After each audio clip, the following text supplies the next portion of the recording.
En este video vamos a desarrollar algunas particularidades que tiene la justificación del ejercicio Salta en lo que se refiere al factor carga fabril fija.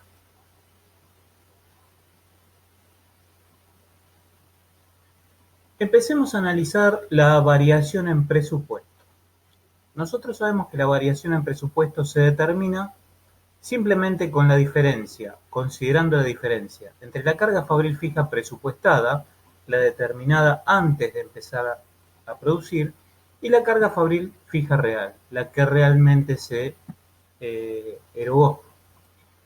En el caso del ejercicio, la carga fabril fija presupuestada fueron 120.000 pesos y la carga fabril fija real fueron 130.000. La diferencia entre 120.000 y 130.000, como dice acá, es 10.000 pesos. Tenemos una variación en presupuesto de 10.000 pesos.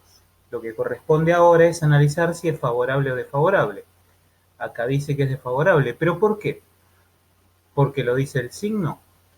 En realidad, se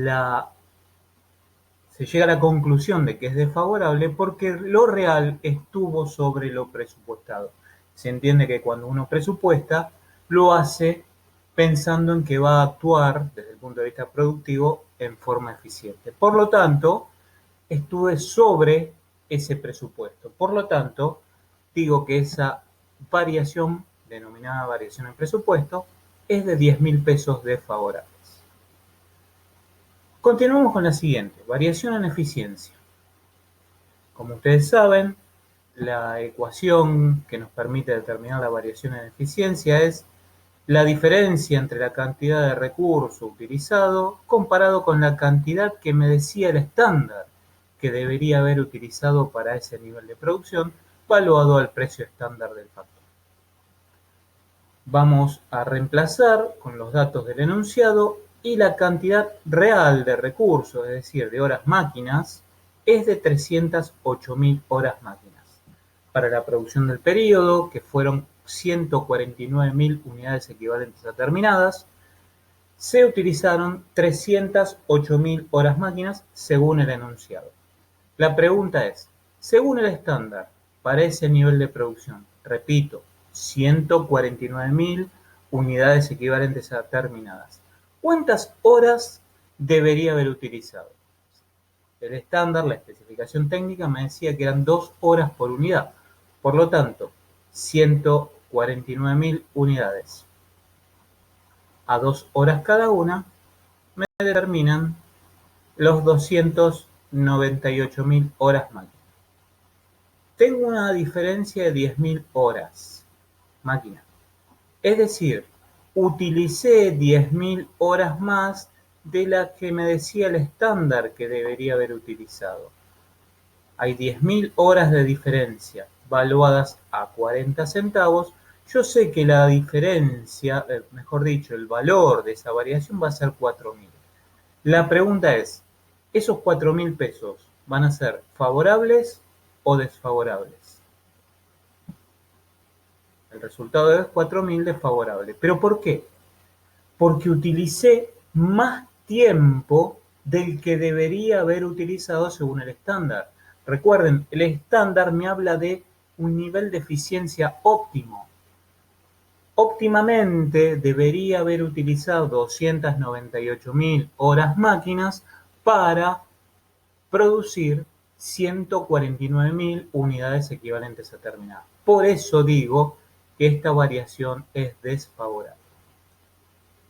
Sigamos con la variación en ociosidad. La variación en ociosidad compara la diferencia que hay entre el nivel de actividad previsto con el nivel de actividad real, valuado al precio estándar del factor. Según el enunciado, el nivel de actividad previsto eran 300.000 horas máquinas y el nivel de actividad real fueron 308.000, es decir, hay una diferencia de 8.000 horas máquinas. Pero la pregunta es, en esta situación, donde el nivel de actividad real supera al nivel de actividad previsto, ¿existe ociosidad? ¿Hay recursos destinados a la producción que no se utilizaron? ¿Hay horas máquinas previstas para la producción que no se utilizaron? En este caso la situación es lo contrario. ¿Por qué? Porque utilicé 8.000 horas máquinas más de las que había previsto, valuadas a 40 centavos cada una de ellas, 8.000 horas máquinas a 40 centavos me determina una variación de 3.200 pesos favorable. ¿Y por qué digo que es favorable?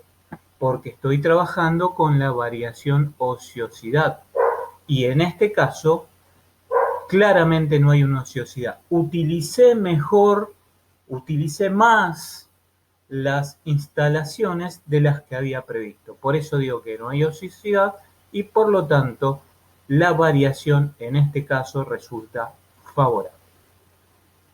Ahora bien, yo sé, debido a mi experiencia docente, que este tema de la comprensión de lo que implica la justificación de la carga fabril generalmente es un poco complejo de entender. Por eso es que he planteado una situación que no tiene nada que ver con el ejercicio, como para interpretar mejor esto de las variaciones de la carga fabril fija. Pensemos lo siguiente. Pensemos que cualquiera de nosotros ejercemos una profesión determinada, por ejemplo, psicología, realizamos sesiones de psicología a nuestros pacientes. Para ello, alquilamos un departamento que lo vamos a utilizar como consultorio. Y decimos que ese consultorio lo voy a utilizar para mi actividad, para desarrollar mi actividad, de lunes a viernes entre las 8 de la mañana y las 12 del mediodía. Es decir, 4 horas por día. Eso es lo que yo llamo el nivel de actividad previsto para el recurso consultorio. Además, según el estándar, yo sé que voy a atender un paciente, o cuando hago mi proyección de negocio, yo pienso que defino como estándar, que voy a atender un paciente cada 30 minutos. Por lo tanto, en una jornada de 4 horas debería atender 8 pacientes. Eso es la información que me brinda el estándar en cuanto a la definición de los bienes que produzco, en cuanto a la determinación del nivel de actividad previsto, en cuanto a el componente físico o la cantidad de horas estándar que debería utilizar para una unidad. Esto es exactamente lo mismo. Es una situación que no es productiva, pero que bien aplica para establecer un paralelo y comprender mejor de lo que estamos hablando. Ahora bien, vamos a ver qué pasa en la realidad. Resulta que por algún motivo yo decido trabajar 1 hora más por día y defino mi nuevo horario o el que voy a ejercer realmente de la siguiente forma. Voy a trabajar de lunes a viernes de 7:30 a 12:30, es decir, no 4 horas, sino que voy a trabajar 5. Ese mismo consultorio, ese mismo departamento que uso como consultorio, en lugar de utilizarlo 4 horas por día tal cual lo tenía previsto, ahora lo voy a utilizar 5 horas. El alquiler es exactamente el mismo. Según el estándar, es decir, un paciente cada 30 minutos, vamos a destacarlo por acá, según el estándar, un paciente cada 30 minutos, si yo trabajo 5 horas, debería atender 10 pacientes. Eso es según el estándar. Pero cuando llega el fin del día, cuento la cantidad de pacientes que atendí y resulta que atendí 9. De eso estamos hablando. Atendí un paciente menos según el estándar de los que debería haber atendido para ese nivel de actividad. Acá hay un error, acá debería decir 5 horas por día. Conclusión. La variación en eficiencia es desfavorable.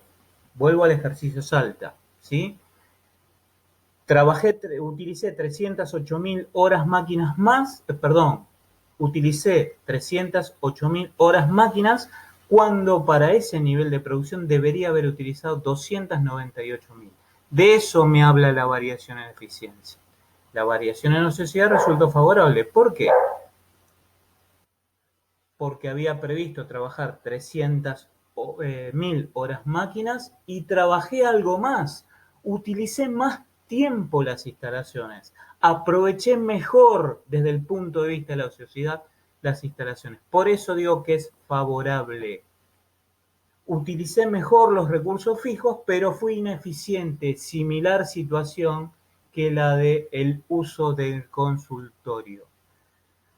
Entonces, con esto doy por concluido el tema de costo estándar y el análisis de sus variaciones.